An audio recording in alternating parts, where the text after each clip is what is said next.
Assalamualaikum dan salam sejahtera. Semasa 3 bersama saya Fahazim.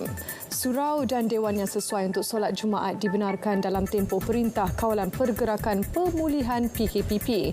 Perluasan berkenaan hasil mesyuarat khas Jawatankuasa Muzakarah Majlis Kebangsaan bagi Hal Ehwal Agama Islam Malaysia MKI kali ke-7 24 Jun lalu.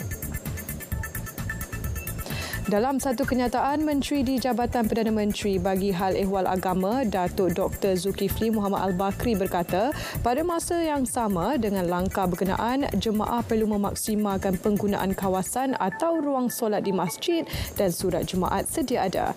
Bagaimanapun, pihak berkaitan hendaklah mematuhi semua SOP terkini yang ditetapkan Kementerian Kesihatan KKM dan Majlis Keselamatan Negara.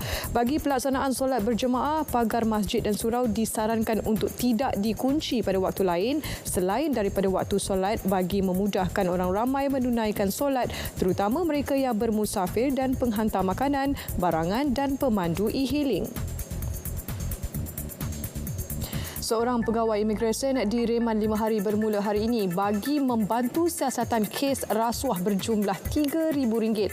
Perintah reman itu dikeluarkan Magistrate Hani Zato Zulkifli di Mahkamah Majistret Shah Alam Selangor selepas mendapat permohonan daripada Suruhanjaya Pencegahan Rasuah Malaysia SPRM. Permohonan daripada SPRM dikendalikan pegawai penyiasat Muhammad Izzuan Muhammad Jadi. Suspek yang berusia 41 tahun tiba di perkarangan mahkamah kira-kira pukul 9.30 pagi tadi diiringi pegawai SPRM.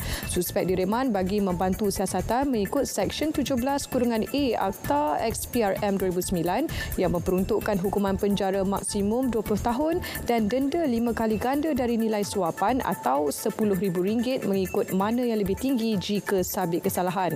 Semalam, SPRM Selangor menahan lelaki terbabit di pejabat SPRM Selangor pada pukul 2 petang ketika hadir memberi keterangan. Suspek yang bertugas di pejabat imigresen Putrajaya disyaki meminta dan menerima wang rasuah daripada seorang individu bagi meluluskan pelanjutan permit pekerja asing yang telah tamat tempoh.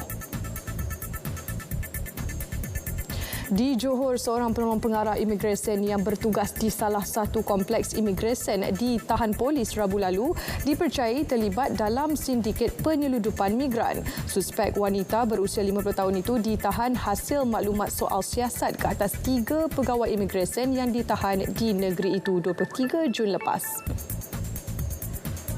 Ketua Polis Johor, Datuk Ayub Khan Maidin Piche berkata, sindiket menggunakan modus operandi dengan menyediakan cop imigresen Malaysia disyaki palsu bagi menguruskan penyeludupan warga Indonesia yang telah tamat tempoh PAS lawatan sosial. Perkara itu dilakukan sebelum Perintah Kawalan Pergerakan. Sehingga kini, 23 pegawai penguatkuasa melibatkan seorang pegawai dan 13 anggota polis, 2 pegawai dan 3 lain-lain pangkat tentera serta 4 dari Jabatan Imigresen telah ditahan. Bantuan one-off atau sekali beri sebanyak RM300 kepada ibu tunggal melalui Pelan Jana Semula Ekonomi Negara Penjana bukanlah sekadar bantuan kewangan semata-mata. Sebaliknya, bantuan tersebut merupakan motivasi untuk golongan ibu tunggal meneruskan kehidupan, terutamanya selepas Perintah Kawalan Pergerakan. Menurut Ketua Pengarah Jabatan Pembangunan Wanita, Dr. Zurina Abdul Hamid, terdapat juga dalam kalangan ibu tunggal yang melibatkan diri dalam perniagaan kecil-kecilan. Kalangan ibu tunggal ni, dengan bantuan-bantuan ni, mereka gunakan untuk memulakan perniagaan secara kecil-kecilan. Jadi mereka jadikan dia sebahagian daripada perniagaan. Tapi berbentuk kecil-kecilan dahulu untuk mencari pengalaman.